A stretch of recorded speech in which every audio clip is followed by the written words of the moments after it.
up, Thailand City volunteers continue to care for flood survivors in Pachonburi. And we learn from bee farmers if there are ways to differentiate pure honey from artificial ones. Welcome to DaAi Headlines. I'm Wendy Chen. Thank you for joining us. First up, in Indonesia, a celebration was held on October 13th to mark the 20th anniversary of the Tsuji Indonesia chapter, with volunteers from across the country gathered at the Jakarta Jingsi Hall to express their joy and gratitude. Tsuji volunteers and medical staff from Taiwan also joined them on this special event. Let's take a look. 印尼慈济深耕20年。 Amidst the lion dance and drum beats, Indonesia Tsuji chapter celebrates its 20th anniversary. In 1993, Indonesia Tsuji chapter was formed by a few housewives of Chinese businessmen, but at the time, they only did small-scale aid distribution and events. It was in the wake of 2002 flooding in Jakarta that Tsuji's love really poured into Indonesia, and Tsuji's four missions really blossomed locally. Indonesia Tsuji chapter has been around for 20 years, but I've only been in it for 11. We need to continue to spread Master's Dharma and wisdom within the country and do our best to carry out Tsuji's missions here. The festivity held at the Jingsi Hall in Jakarta was filled with the warmth one comes to expect from tropical islands.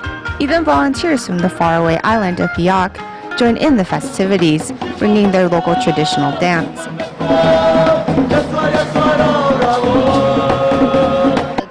Tsuji has spread its missions widely in Indonesia. The organization has influenced many residents' lives, especially the impoverished. If local residents wish to give back to society, then participating in Tsuji events is the best way to do so. It's not every day that a chapter turns 20, thus Taiwan Tsuji volunteers, along with medical staff from the Taipei Tsuji Hospital, traveled to Indonesia to join in the celebration. Before the activities started, these guests quickly learned a song to perform for audience members. Indonesia Tsuji chapter's success in such a short amount of time has really left an impression on us. Indonesia is a widespread country and very populated as well. So I feel Indonesia Tsuji chapter has the potential to gain more strength and numbers to help those in need. Besides crediting the success of Tsuji in Indonesia to Chinese volunteers, thanks also has to be given to the increase in numbers of local volunteers. It is only with everyone's support that Tsuji, a Buddhist organization, can flourish in a Muslim country such as Indonesia. In Thailand, torrential rains at the end of September severely flooded many northeastern provinces. Tsuji volunteers have been carrying out relief work in one of the worst hit areas of Pachonburi province and have continued to hand out hot meals to those in need. Besides relief items, volunteers also brought the much-needed emotional support. For over the past 2 weeks, Thailand Tsuji volunteers have had to pass this road, while floodwaters have still not receded and torrential rain has also continued. This is our service area. We are providing help from this point number 27 to anywhere within 20 kilometers.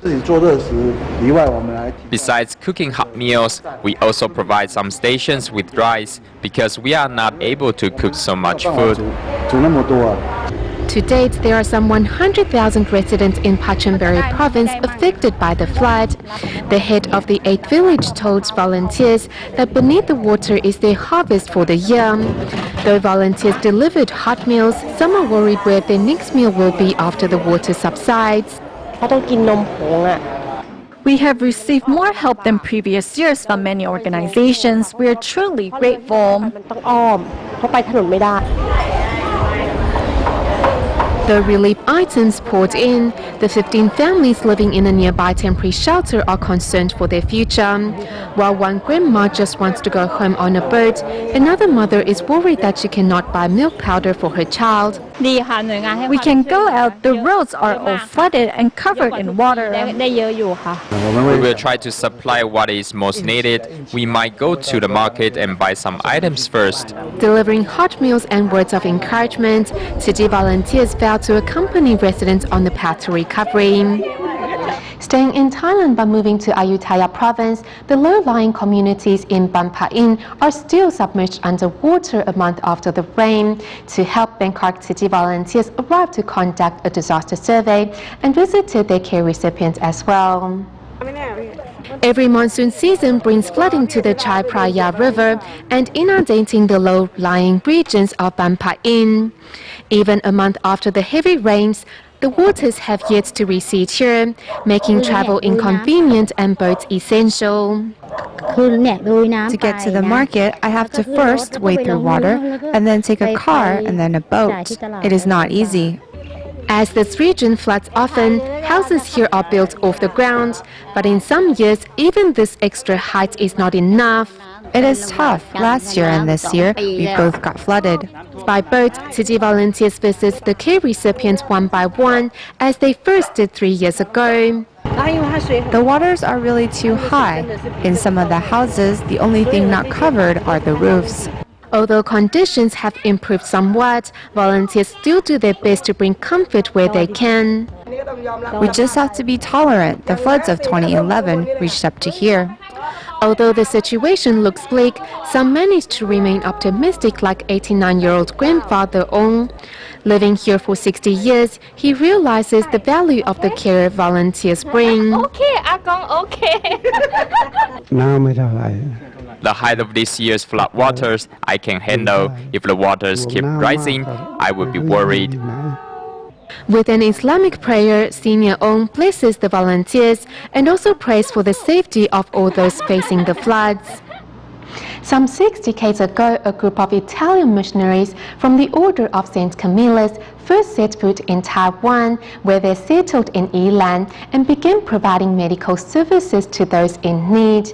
These missionaries have since established a hospital, a nursing home, and even went on to open the first tuberculosis treatment facility in the nation. Over the years, these religious representatives have dedicated their lives to serving the citizens of their new country.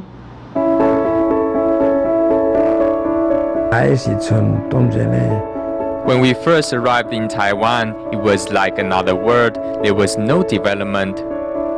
86-year-old Father Rezzi Giovanni first set foot in Taiwan 60 years ago with a group of Italian missionaries. We came by boat. We passed many countries and sailed for 30 days. When the Camillian missionaries first arrived in Taiwan, they chose to settle in the less economically developed Yilan. There they embarked on a journey to serve the sick and suffering. Starting from a small clinic, they eventually established the St. Mary's Hospital and even extended their medical resources to offshore Penghu. When we began our medical mission in Penghu, many residents didn't know how to speak Mandarin, so they asked me to learn Taiwanese first. Learning a foreign language and starting everything from scratch, these missionaries even exposed themselves to the high risk of tuberculosis 40 years ago. Most of the tuberculosis patients were very poor. They are mainly indigenous people working away from home. Those abandoned by their families were taken under the missionaries' wings. The Wanshan Sanatorium was one of the first care facilities which specialized in the treatment of tuberculosis in Taiwan. When they're looking after the TB patients, we don't get scared. When they interact with the patients, they're just like family. Eventually, 20 years ago, the Wanshan Sanatorium was turned into a senior residence nursing home. A home for people with intellectual disabilities was also established next door.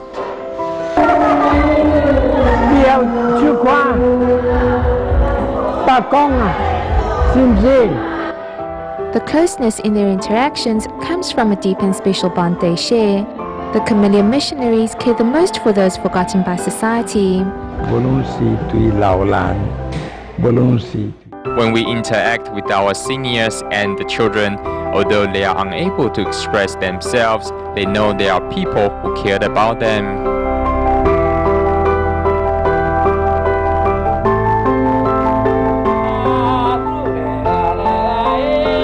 From tuberculosis prevention and cure to caring for seniors and those with intellectual disabilities, the Camillians continue to assist the sick in Taiwan. Of the foreign missionaries in Taiwan, 6 were commemorated for their efforts, and Father Rizzi was also a recipient of this honor. The Order of St. Camillus, which originated in Italy, no longer dispatches missionaries to Taiwan. Probably no one wants to come now in terms of its medical resources, doctors and nurses, or technicians. Taiwan is now a very developed country. My heart is here, it's no longer in Italy. From their humble beginnings, these chameleon missionaries have never returned to their homeland and have chosen Taiwan as their home. From the moment they set foot on this land, they have devoted their entire lives to serving the people of this country.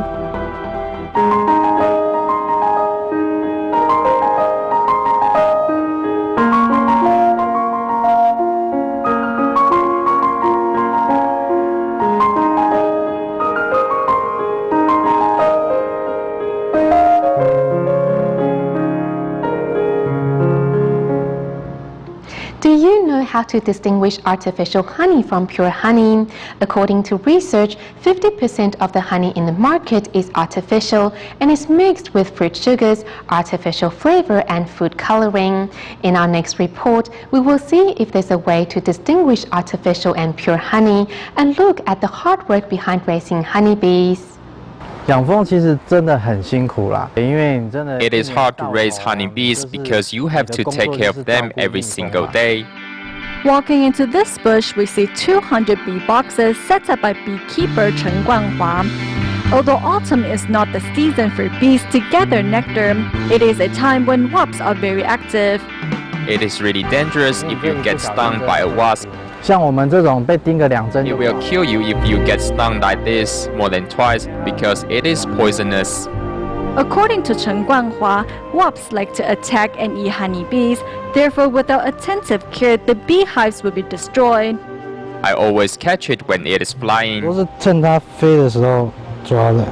there's around 2 to 3 of them right now. If we don't come now, the wasps will eat all the honeybees in here.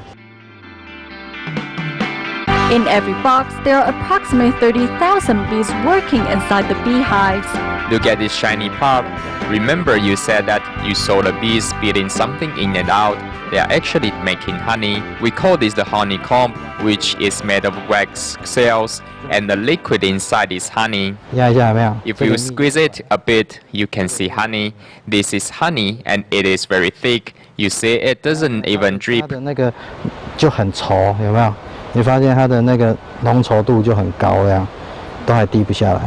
Chen Yuwen, who has been researching bees for years, says that a lab test using Staphylococcus aureus shows that pure honey is antibacterial. We dig a hole and let the honey drip down. Then we put some bacteria in it. If the honey can fight off the bacteria, then the circle will be bigger. This is called the zone of inhibition test.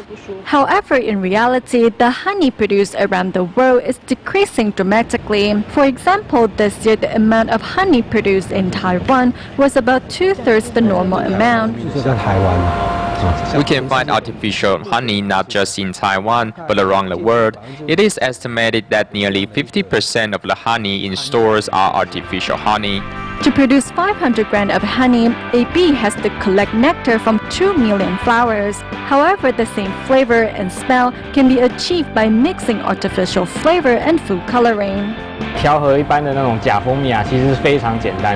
We can produce artificial honey by mixing caramel that we can easily purchase from regular stores, artificial flavor, and fruit sugar.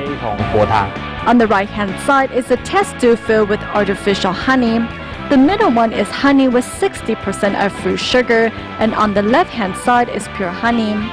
By looking at the 3 test tubes, one can hardly distinguish the differences. It is hard to distinguish between real honey. You can't really tell by the color.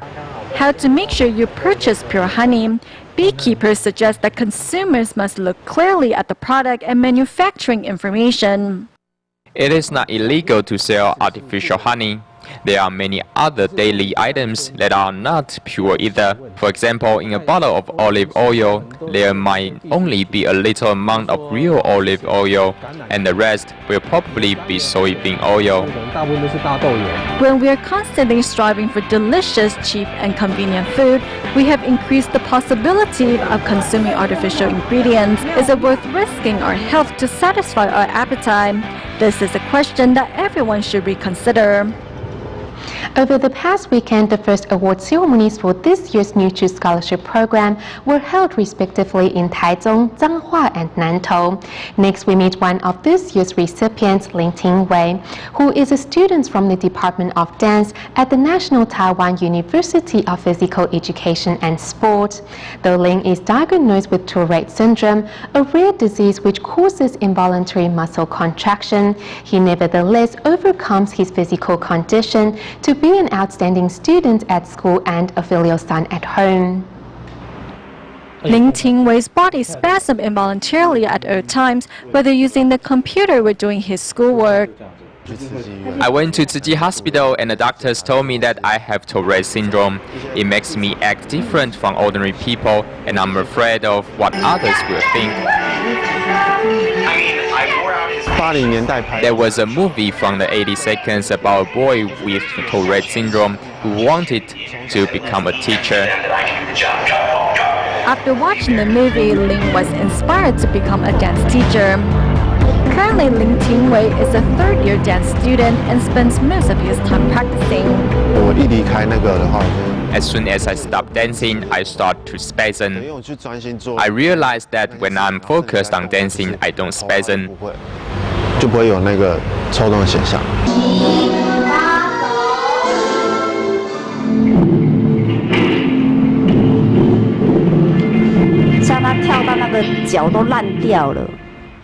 Even if his feet were injured, he still keeps dancing and never complains about the pain.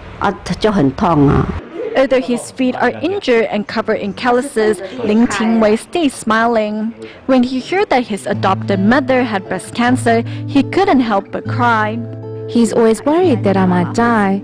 His biological mother had cancer while she was pregnant with him. During the last stage of her cancer, the doctor told my mother that she would die if she gave birth to my sister, but she insisted on having her.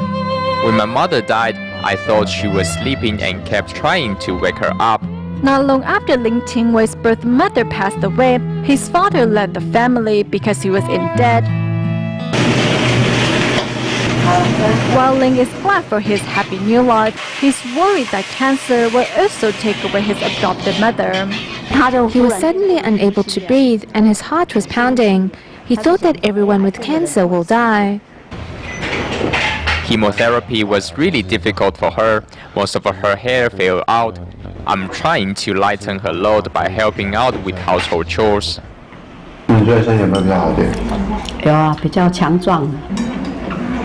He's not my biological son, so it's touching that he cares about me this much. Ling works hard to fulfill his filial duties while also bravely chasing his dreams.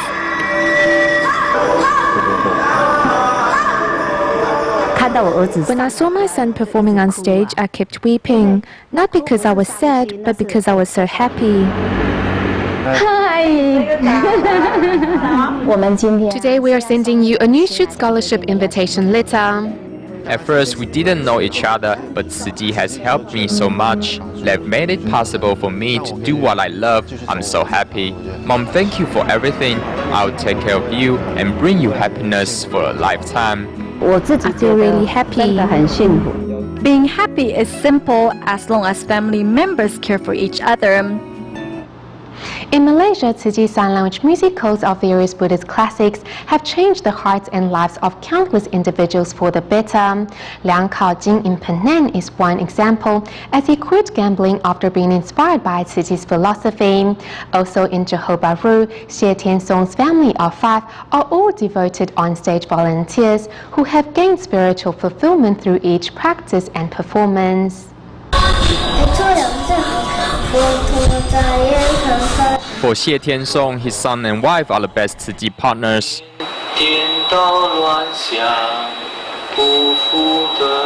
Despite being unable to read Chinese, Xie Tianzong has been an onstage volunteer for 3 years and played the role of Master Wu Da. I have been repentant for my past mistakes. First, I want to show my repentance to my family. I vow to treat them well, especially my wife. As his children study at the Tzu Chi school, Xie has a chance to take part in Tzu Chi's events. Now my families are all Tzu Chi volunteers. I am happy about that. Now the Xie family all joins in the ranks of the onstage volunteers. I am very touched as an onstage volunteer, and I hope my family of 5 can move the audience members as well. In Penang, pastry shop owner Liang Kaojin was also introduced to the NGO by his children. Now he is the best Tzu Chi ambassador. From now on, you have to use your own eco-friendly bag and avoid using too many plastic bags. It's hard to imagine that Liang used to be a bad-tempered person and liked gambling. After I lost all my money in gambling, I will borrow more money at excessively high interest rates. Now he doesn't gamble anymore. He has quit gambling for good. That is good for him. Following the volunteers training seminar, Liang has become even more determined on the Tzu Chi path. 5 years from now, I will retire from my business and fully devote myself to Tzu Chi's missions. I like to see him join in Tzu Chi's events. In response to the Million Bodhisattva campaign in Malaysia, Huang Zimei, an illiterate volunteer from Kota Tinggi, Johor, has been doing her part to help recruit more Tzu Chi members. Huang once thought of giving up her mission because she was unable to write down the names of her donors, but other Tzu Chi volunteers stepped in to help, ensuring Huang can continue on with her mission.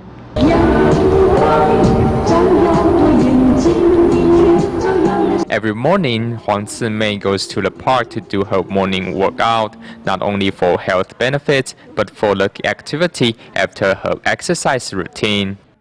If Master Zhenyan says so, then I do it. I will look for new members. There is strength in numbers. Helping others not only is a charitable deed, it also brings me joy. It's not difficult for Huang to speak to strangers about Tzu Chi. The difficulty really lies in documentation. Previously, Tzu Chi volunteer Liang Yuhuan helped Huang to write things down, but Liang passed away in August, leaving Huang at a loss and depressed. I was really heartbroken and I stopped going out to recruit new members. I didn't know what to do. I saw how lost she was, so I told her not to worry and leave everything to me. I could take care of it.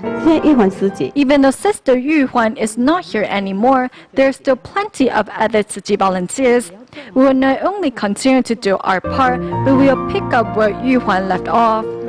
With other Tzu Chi volunteers helping her to organize the recruited members' information, Huang has regained her confidence and now continues to work the road of compassion. Back to Thailand at the end of today's show, as the Chinese community observed the birth of the 9 emperor gods at the beginning of the 9th lunar month by taking on a vegetarian diet. The Thailand Tzu Chi chapter also provided 2 days of meatless lunch boxes to local residents. We'll leave you with these images. Thank you for tuning in. Goodbye.